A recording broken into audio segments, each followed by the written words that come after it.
boxing analyst and a former fighter, who would you say is the harder fight for Boots? Is it Fundora or Vergil Ortiz? They both tough. Yeah. They both tough. But for me, I say Vergil. Really? I say Vergil. Pound-for-pound superstar Terence Crawford has shared his thoughts on one of boxing's most anticipated potential matchups, breaking down how Jaron Boots, Ennis, and Vergil Ortiz Jr. compare inside the ring. Crawford believes both fighters possess elite-level talent, but he feels Ortiz's relentless pressure, power, and determination could give him the edge in a showdown that many fans consider a dream fight. Oh, he gonna be in your face, he gonna have his hands up, he gonna be jabbing you, you know, with a stiff jab and going to your body. Adding his perspective, boxing legend Roy Jones Jr. urged Vergil Ortiz Jr. to stop focusing on other opponents and instead pursue the fight everyone wants to see against Jaron Boots Ennis. Jones believes this matchup would answer countless questions and has all the ingredients to become one of the biggest events in modern boxing. You act like you was up for the challenge. Everybody knows that like Boots said, it's time for him. Everybody wants to see Boots against a real opponent. Vergil, you're peaked right now. You're the best option to make us, to let us figure out all the answers that we want to know about Boots Ennis. And you're gonna go say about Earl Spence and somebody else? We don't want to hear that. I definitely don't want to hear that. You told us on national TV after the fight that you wanted to do exactly what that man said. That man told you, well, that's what I want to see. I don't want to see you do nothing else right now. You can come back and go to Earl later. You can come back and go to Crawford later if Crawford chooses to do that. But what I want to see right now is the two best dream middleweights on the horizon fight. It's two undefeated guys who are equal. Former world champion Shawn Porter also analyzed the stylistic battle between the two rising stars. He pointed out that Ortiz fights with a more measured rhythm and calculated pressure, while Boots moves naturally between offense and defense, switching stances effortlessly and combining speed with explosive power. According to Porter, those contrasting styles would make for a fascinating tactical contest. It's a lot of speed coming at him. Both ways. It's both ways, but I think it's the speed, the way that Boots uses his speed is different from the way that Ortiz. I think Ortiz has the call on his speed. You know what I mean by that? No. So what I mean by call on his speed, like, you have guys who are just fluidly boom, boom, boom, boom, boom, boom. And then you got other guys like Ortiz, fights with a lot of power, but now I got to pull back on his power and set you up with the speed, you know? Like, he has to be intentional and be selective with what he chooses to punch with. And on the other side, Boots is like water, man. He goes from the speed to the power. He goes from the left to the right. The leverage. He goes, he switched hit. Porter also praised the fearless mentality both fighters bring into the ring. He explained that Ortiz's relentless aggression and youthful confidence would collide with Boots' trademark Philadelphia toughness, creating the kind of action-packed battle capable of becoming an instant classic for boxing fans around the world. I think he's gonna respect Boots Ennis, but he's still gonna be him. He's still dumb enough, stupid enough, young enough, immature enough to be him and not know no better. And they're both are. And then Boots, Boots is just hard-headed, Philly. My shit work. My shit work. Exactly. Exactly. So that's gonna be a great. Hall of Fame trainer Teddy Atlas believes Jaron Boots Ennis has all the tools needed to trouble Vergil Ortiz Jr. in a potential showdown. Atlas highlighted Ennis' exceptional accuracy, intelligent shot selection, and complete skill set, arguing that his versatility could prove to be the biggest difference once the opening bell rings. Ennis is the puncher, and he's a sharpshooter. He's an accurate puncher. He's a guy that will go to the body, go to the head. He'll fight inside, outside. He'll box if he has to, set traps if he has to, walk forward, engage if he has to, or if he wants to. But he is an accurate, sharpshooting puncher that doesn't waste much and places shots to the right spots. Continuing his analysis, Teddy Atlas outlined the game plan Ennis would need to follow against Ortiz's relentless pressure. He stressed that a sharp jab, smart movement, and consistent body attacks will be essential to controlling the distance, slowing Ortiz's pace, and preventing him from building momentum throughout the fight.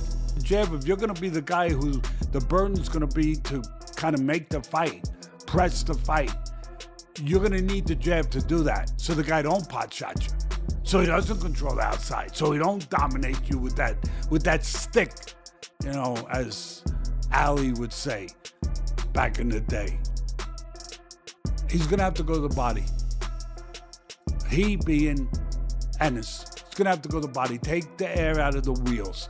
Because I'll say it again, the key components are the jab. Looking at the matchup from a different angle, 4-division world champion Mikey Garcia favored Vergil Ortiz Jr.'s fight-changing punching power over Boots' slick athletic ability. While acknowledging that Ennis is one of the sport's most gifted fighters, Garcia believes Ortiz's explosive strength and ability to end a fight with one combination could ultimately be the deciding factor. I think Vergil's power will be the difference. Boots has really good skills, can't deny that. Very, very talented fighter. But the power is very, very different. Once you're in the ring, he's strong, bro. You've seen him in his last few fights. And the power is just impressive. Boots gets caught with one or two of those shots, and it's gonna hurt him. I don't think it's gonna be an easy fight, though. I think Boots he's got the skills to be, you know, very, very good and competitive, and then have some really good rounds. But I think Vergil's power will be the difference. He's too big, too strong. Mikey Garcia rejects the idea that Vergil Ortiz Jr. is simply a fighter who relies only on pressure and power. He praises Ortiz's underrated boxing intelligence, explaining that he has the ability to make adjustments, control distance with his jab, and use his skills strategically against a complete fighter like Jaron Boots Ennis. See, well, even when he fought, it was Mudramov. He was fighting, you know, trying to stop him. He kept fighting war toe-to-toe. But then, I think it was like the last few rounds of the fight, started to box. He started showing more jab, a little more leg movement, because he realized, you know, there's no point in trying to stop this guy. You know, I already won the fight pretty much. Let's just stand on the outside. And he did. He boxed very well. He can do a lot more stuff than people think. Looking at the situation from another perspective, former world champion Sergio Mora believes Vergil Ortiz Jr.'s long promotional break slowed down the momentum for an immediate clash with Boots Ennis. He explains that boxing moves quickly, and Ortiz may need one more strong performance to rebuild excitement and create maximum demand for the blockbuster matchup. Well, look, I'm glad he's back, but it took 9 months of a year that he hasn't fought in. 2026 should have been the year that set up this fight red hot. After he knocked out Lubin and Ennis looked great himself, it should have been there. It would have sold itself. But now 9 months separated us because of this legal dispute. 9 months is a long time, Ennis. People forget quick. You got to remember, we're in the short-term business. Everything's red hot. Everything's social media. Everything's this. Now, people need to be reminded, and we're not reminded because 9 months had to pass. A damn baby could have been born in 9 months. It's a lifetime, Ennis, especially in boxing. So Vergil needs to remind people again, and guess what that means? He's going to have to fight one more fight before we get the Boots fight. This is what this hiatus, this legal hiatus caused. And this is why boxing can never really strike when the iron is hot. Sergio Mora also believes Jaron Boots Ennis currently has the advantage when it comes to public attention after his impressive recent victory. He suggests that if Ortiz returns with a dominant performance and delivers a statement stoppage, he could close the gap, rebuild his momentum, and increase his position before facing Ennis. And it's an opportunity to get an upper hand on Boots, because Boots is the one that's white hot. He's the one that people remember from that Zayas victory. It was all over the media, the talk shows, and all that. So Boots has an advantage over Vergil right now. But if Vergil comes back and knocks him B minus C plus type guy, then you can even out the playing. Meanwhile, respected trainer Robert Garcia remains extremely confident in Vergil Ortiz Jr.'s power. He predicts that Ortiz's explosive punching ability at 154 pounds could be enough to stop Jaron Boots, Ennis inside the distance. Garcia believes that once Ortiz connects with his dangerous combinations, Ennis would struggle to withstand the pressure. 100% agree with Vergil. I think if Vergil is able to, fight Boots and we were able to get those punches, I think it's over. I think Vergil is not going to hold back. Vergil has great, insane power at 154. So I think Vergil will finish him. At the same time, Robert Garcia dismisses the idea that Vergil Ortiz Jr. needs a warm-up fight before facing Boots Ennis.